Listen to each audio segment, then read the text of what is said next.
Sorry about that if you experience difficulties listening on from wherever you are watching in the world. I think we're all set and raring to go. So where are we then on the grid? P6 Veda Pratama on the outside of row 2 of the grids.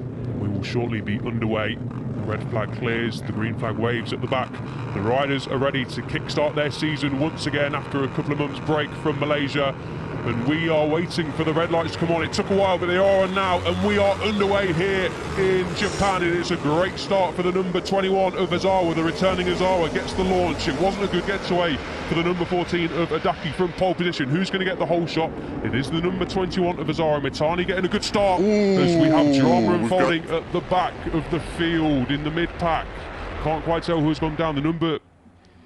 Yeah, can't quite tell who's gone down there. We've lost the number 12 there of Marianas Nicholas, which is a big shame for him. He had a decent qualifying. I didn't quite see who the other... Ozawa elbows are out already, and Ozawa goes wide, and the number 16 of Ogiwara then moves into second place.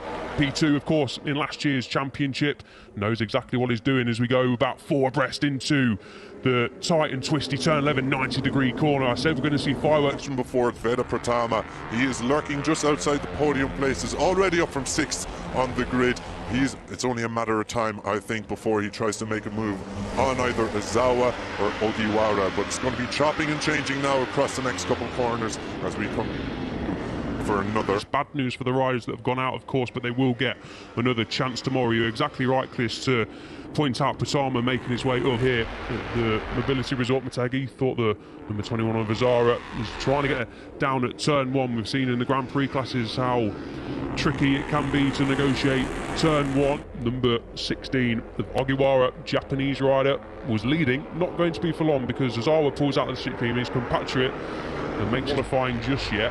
We can expect to see the times to continue to tumble as the riders get to grips with the race and start to get into this one. So 7-rider fight for the lead. The likes of Al Sahuti leading Group 2 with Hafi, Putra, One Moon all part of that. But all eyes on the front, the number 7 of Pradama, excuse me, just getting overtaken here by the number 2 of Mitani, and she expected ahead of the race here getting underway in Japan. The number 2's leader there, Mitani's just wobbling about a bit. I'm not sure if that's caused by any contact or just natural for the going through there at any point between today and tomorrow morning. Absolutely super move then from Ogiwara to move into 3rd position at the expense of Ozawa, and he's added move into 2nd position, and he's now chasing down Pradama out front.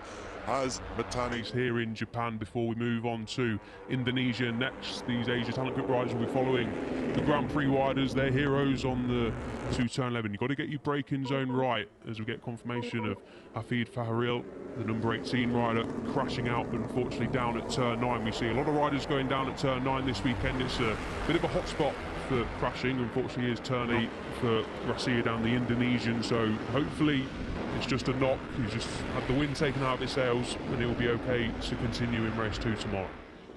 Yeah, as you said, hopefully it's all precautionary, but it looked a nasty crash, so pretty much expected that he might need a moment to recover and get back on his feet. Juara, he is dropped to the background. He wasn't trying to be still leading here. Odaki in 2nd place with Mitani up the 3rd. Ogiwara then he is Odaki, big chatter at the front, runs wide, and that's going to open the door for Pratama and Mitani and relegates. There's the number 14 of Eamon Adaki. Thought he was going in it as well, wasn't it? As Pratama then has a little bit of an advantage, the biggest we've seen so far in this race. Don't expect that race lead away from Pratama, so I'm assuming Adaki,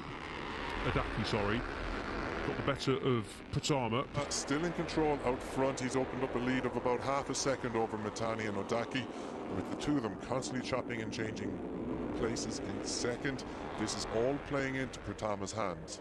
Certainly is. Let's get the gap across the line then, because this has probably been the first clean lap. A lot of clear track ahead of him. He's got some clear track behind him. The riders battling away behind him, and Pratama's just about edged out, just under half a second lead, 0.4 seconds his advantage. So can he build on that this time around? The rider behind him and sees a face full of Fuetizan, the Thai rider. They're just dropping off the back a little bit of those 2 riders. Mention They do need to show a bit of racecraft, box clever here, so I feel it's only a matter of time before we see someone battling and tells them to fall in line behind me. So bet when that's going to happen. I can see it in the next lap or two, but look at the live championship standings and it's very beneficial in Pratama's favour, I should say. Go. This is where the serious business begins. Pratama's got his head down. Not the fastest lap of the race, a 2:02.4, but it was the quickest of all the riders in that group. So Pratama, it was the fastest lap of the race, sorry, a 2:02.4 of course is the fastest lap of the race. His gap over the line had stretched to a couple of tenths more. It's now 0.6 seconds.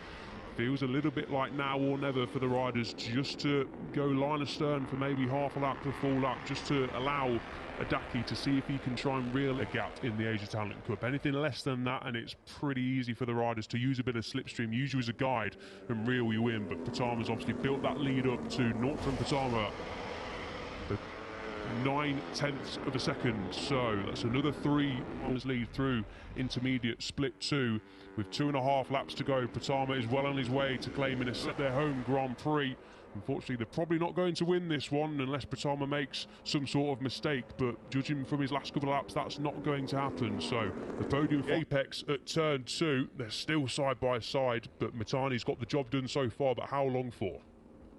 Another fastest lap from Pratama out front, and he's in a work. Here comes Mitani then, down the front straight. Will he make a move, stick into second? Warming all over the two ahead of them as they look to get themselves onto the podium. As we said, look at Pratama in a world of his own. Group, but it's Otaki is brilliant on the brakes as Juara is holding on as well to third position. Where is Mitani? It's elbows out. Here we go, El. Yeah, final corner. It's perfection from Pratama, the number 17. He takes victory, but who is going to take second place? The number 2 of Mitani crosses the line in second place. We've got to watch out for track limits. Didn't quite see who was third. Let's look to the time screens. It was Adaki who... Different time of day, but here is confirmation then of the results, and it is, as you were, across the line. Veda Pratama wins from Zen Mitani and Hamed Al Sahuti, sorry. In 9th place is in 2023. Pratama extends his lead to 15 points over Takahira. They were level on points coming into this race, and now they're 15 points apart. But that of Asia following around the Motegi paddocks, and all 3 of them, we're hoping that's the first of many, of course, as we get set